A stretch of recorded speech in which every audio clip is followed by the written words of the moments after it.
Hook, the hidden message that could rewrite American history. Historians say the Declaration of Independence was finished on July 4th, 1776.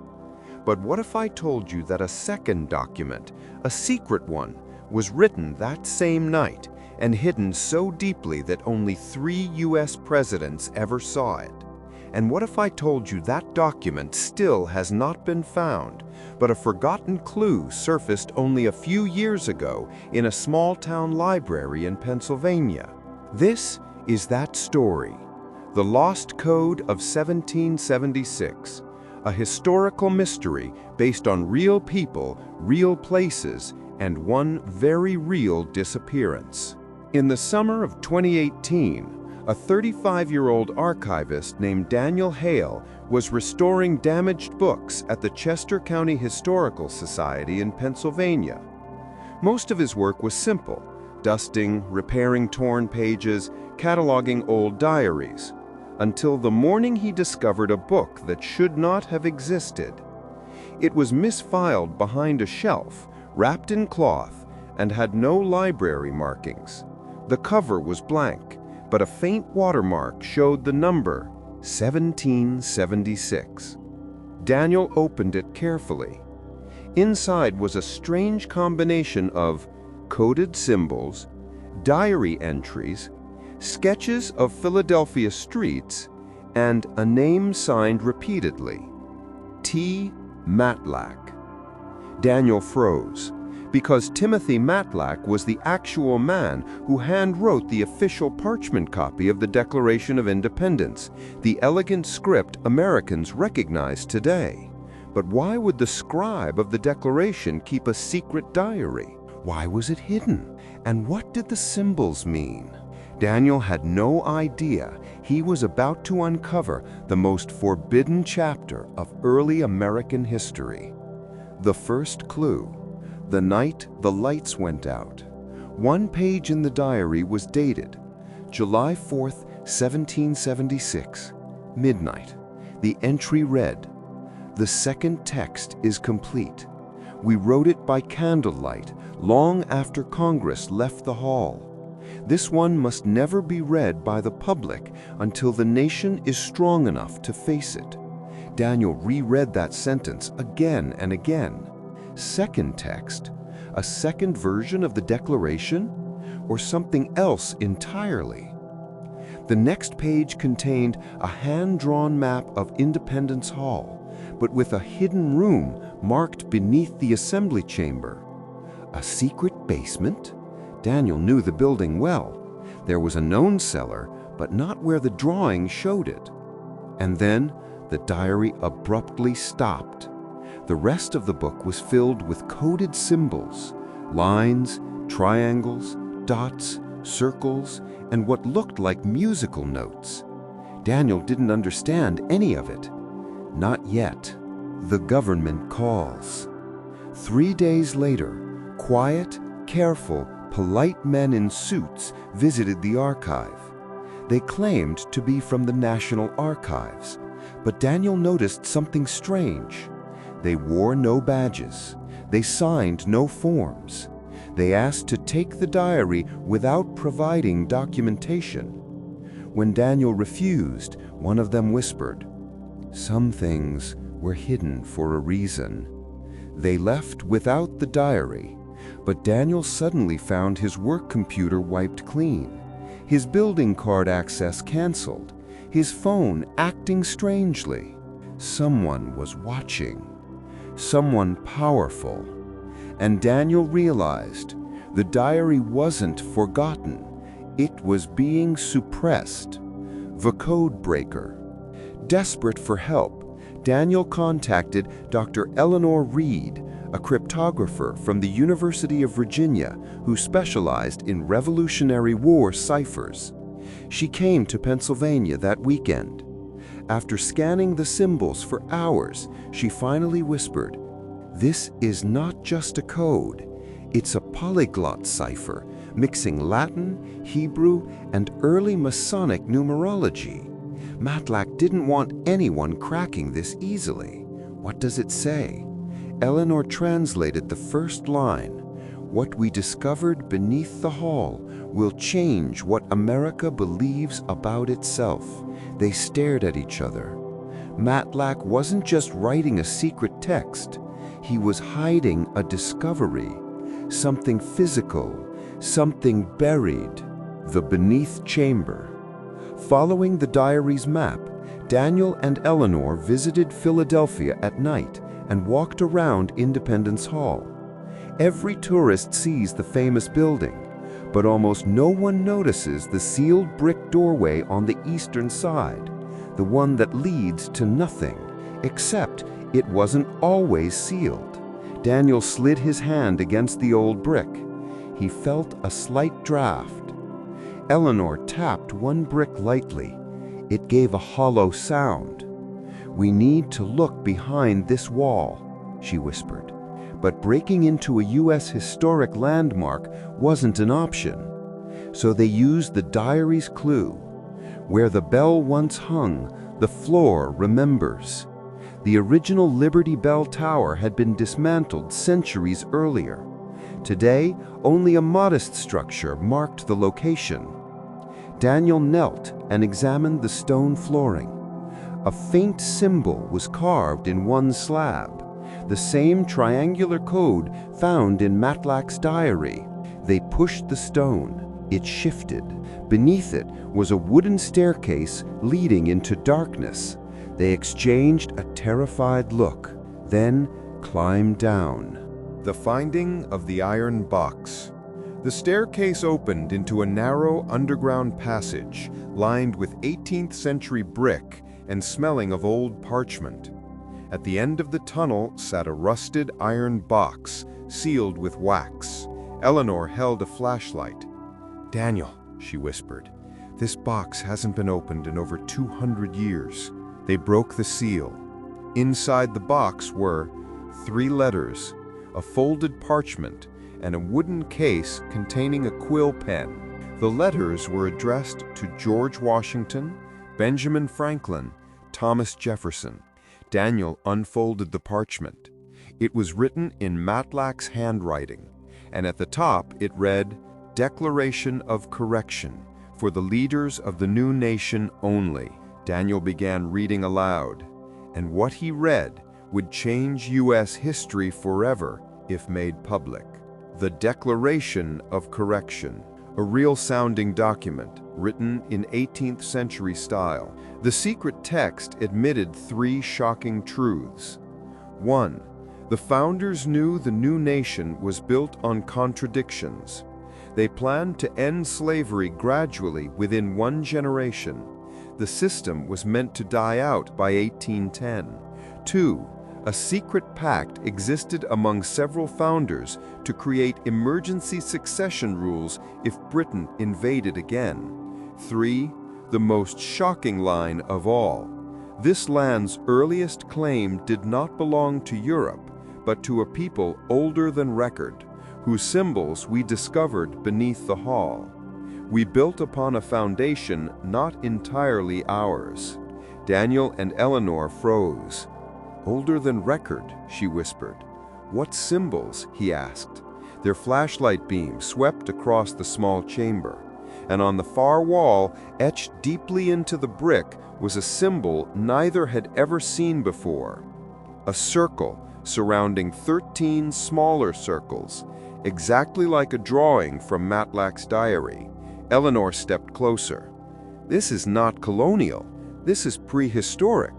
Suddenly, footsteps echoed above them, more than one pair, heavy boots, descending the stairs.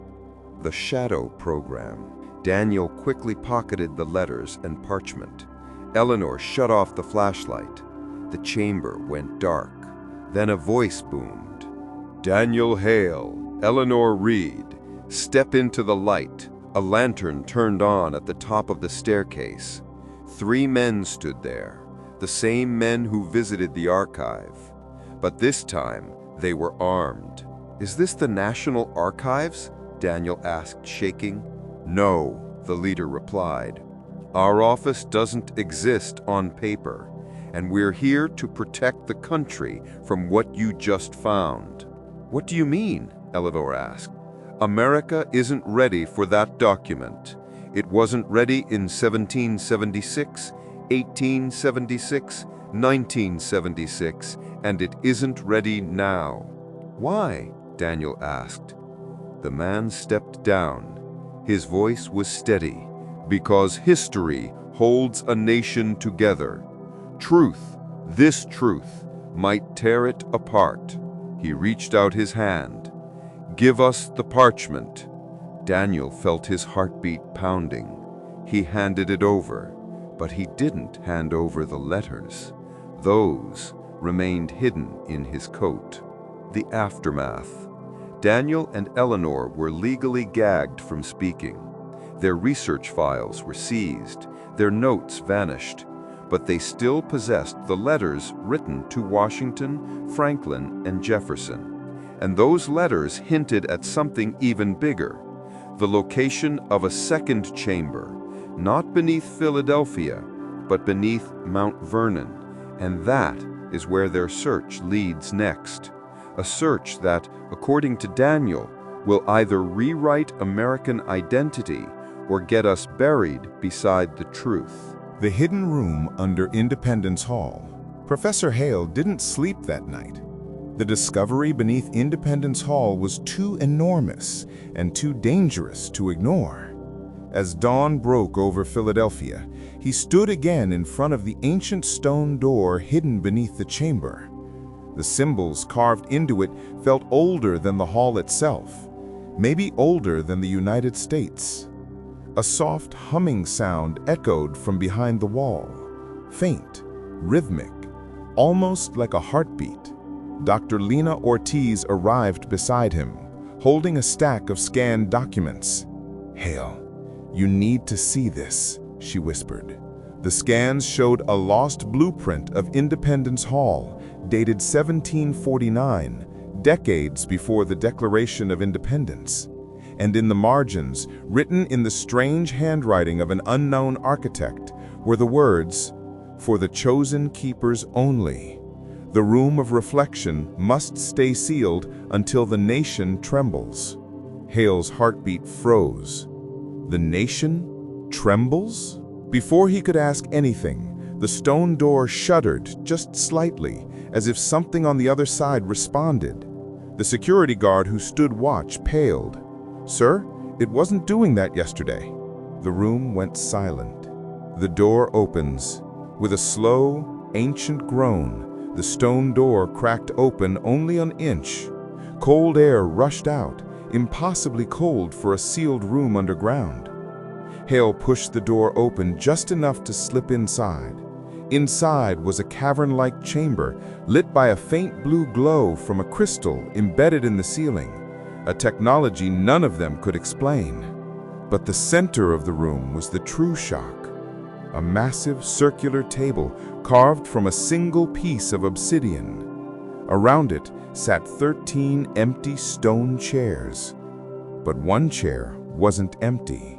There was a skeleton, slumped forward, draped in decayed clothing from the mid-1700s. Its fingers still clutched a quill, and in front of the skeleton lay a giant, leather-bound book. Hale brushed dust away from the cover. One word was engraved in gold: testament. Not a last will, not a diary, a testament, like someone had written something for the future. The Lost Testament. Hale opened the book carefully. The pages were surprisingly well preserved, as if protected by the cold air. The first page read, "To the future guardians of this land, if you are reading this, then I have failed."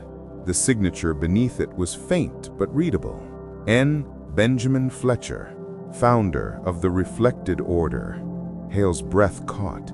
Fletcher wasn't a founding father. He barely appeared in American history books. But here was proof he led an unknown secret society linked to the earliest days of the colonies, possibly even advising the founding fathers themselves. The next pages described something shocking. A hidden group formed before the American Revolution, scientists, astronomers, mathematicians, linguists, who believed the colonies were at risk from a threat no one would understand until centuries later. A threat Fletcher called the silent turning. Lena looked up from the book. Hale, this is describing modern-day solar cycles, coronal mass ejections, EMP events. How could they possibly know about that in the 1700s? Hale shook his head. They didn't, unless they'd discovered something earlier, something buried, something older than any American settlement. The next chapter confirmed it. The reflected order had uncovered a stone structure in the forests of Pennsylvania, carved with symbols similar to the ones on the chamber door. Symbols not Native American, not European, not from any known human culture. And inside that structure, they found a device they could not explain, a device made of metals not found on Earth at the time. The message in the device. Hale flipped the pages faster as Lena read the faded ink aloud. The machine speaks without sound, reflecting light into words we cannot read, but we believe it is a warning. The star grows restless, the sky will crack, and only the prepared will endure. The last lines were chilling. We cannot stop what is coming. We can only build for those who will. Suddenly, the blue crystal on the ceiling pulsed. Once, then twice, like a heartbeat, like it was detecting something. The security guard shouted from the doorway, "Professor, the seismograph's upstairs. Something's happening with the electromagnetic readings." Hale stared at the glowing crystal. The ancient device was waking up. A shocking discovery. Lena noticed something carved on the table's edge. A map. Not of Philadelphia, not of America. A map of the entire solar system. But one orbit was wrong. There was a faint dotted circle where no planet existed today. Hale, what is that? He didn't answer, because in that moment, the blue crystal flared with blinding light, projecting something into the air above the obsidian table. A hologram, an impossible, ancient hologram. It showed a massive solar flare erupting from the sun, engulfing Earth, shutting down power grids, satellites, communications. Then the image shifted. It showed another flare, thousands of years earlier, and another, a pattern, a cycle, a countdown. The final prediction displayed in burning symbols. The next turning, 2025. Lena stepped back, trembling. Hale, are you seeing this? The chamber began to vibrate as the blue crystal grew brighter. Then the hologram zoomed out, displaying thousands of dots across North America. Small chambers, just like this one, hidden beneath landmarks, cities, rivers, mountains, all built by the reflected order, all waiting, all waking up.